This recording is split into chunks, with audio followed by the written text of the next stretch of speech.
Welcome to Aaral mini cooking. இன்றைக்கி நம்ம சேனலில் ஒரு ட்ராவல் vlog தான் பார்க்க போகிறோம்.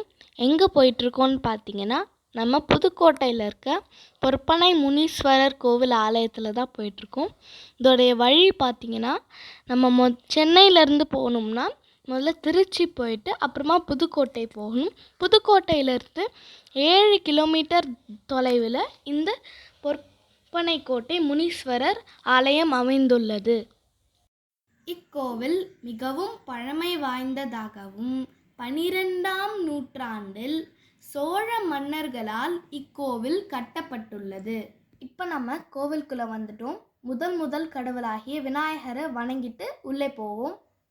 இக்கோவிலை சுற்றியுள்ள திருச்சி, புதுக்கோட்டை, ஆலங்குடி, அரிந்தாங்கி, அரிமளம் போன்ற இதனை சுற்றியுள்ள பல ஊர் மக்களுக்கு இக்கோவில் குலதெய்வமாகவும் காவல் தெய்வமாகவும் இருந்து அரணாகவும் விளங்குகின்றன.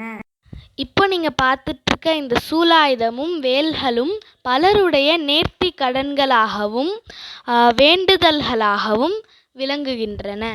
ஊரை சுற்றி 4 திசைகளிலும் 4 காவல் தெய்வங்களின் கோவில்கள் அமைக்கப்பட்டுள்ளது. இக்கோவில் பழங்காலத்தில் 2 பெயர்களால் அழைக்கப்படுகின்றன. இக்கோவில் பொன்பரப்பினான்பட்டி என்றும் இங்கு ஒரு தங்க பனைமரம் இருந்ததால் பொற்பனைக்கோட்டை என்று பெயர் மருவி அழைக்கப்படுகின்றன. சுவாமியோடைய நெய்வேத்தியத்துக்காண்டி சக்கரை பொங்கல் செய்கிறாங்க.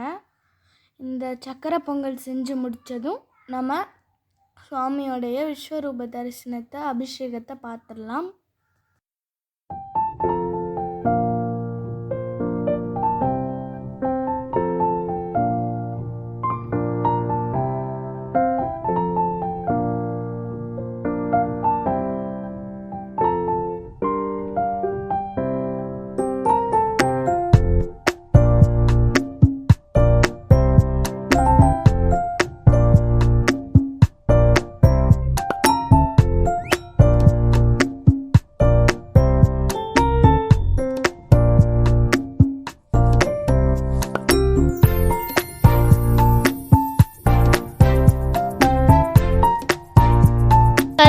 தரிசனத்தை கண்டு கழியுங்கள்.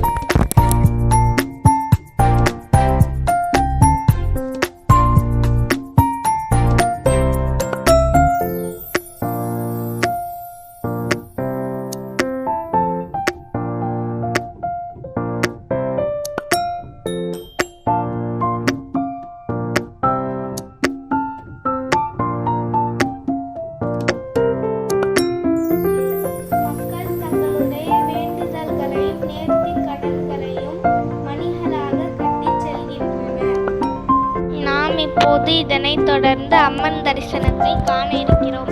இங்கு இருக்கும் தலைவிருச்சம் பாலை மரத்தின் இலையை அரைத்து குடித்தால் நோய் தீர்ந்து குழந்தை பாக்கியம் பெறும் என்று ஐதீகம். இங்கு வரும் திருமணமாகாத பெண்கள் தங்களுக்கு திருமணமாக வேண்டும் என்பதால் வளையல்களை காணிக்கையாக அம்மனுக்கு செலுத்திவிட்டு வருகிறார்கள். இதனைத் தொடர்ந்து விஸ்வரூப அபிஷேக தரிசனத்தை காண இருக்கிறோம். எண்ணெய் அபிஷேகம்,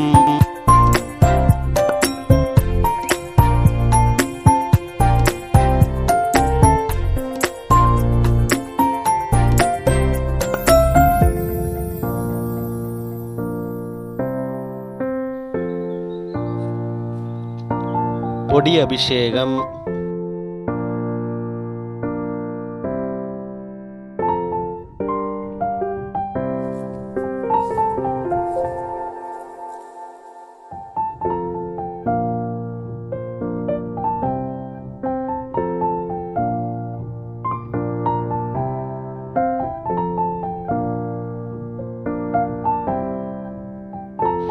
சந்தன அபிஷேகம்,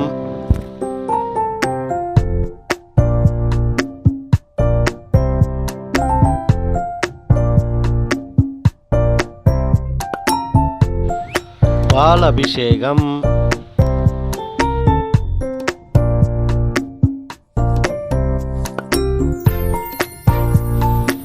தீபாராதனை,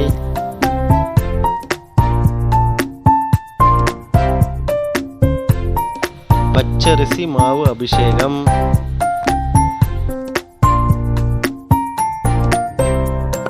பன்னீர் அபிஷேகம்.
இப்போ நாம மேலக்கோட்டை முனீஸ்வரர் கோவிலுக்கு வந்திருக்கோம்.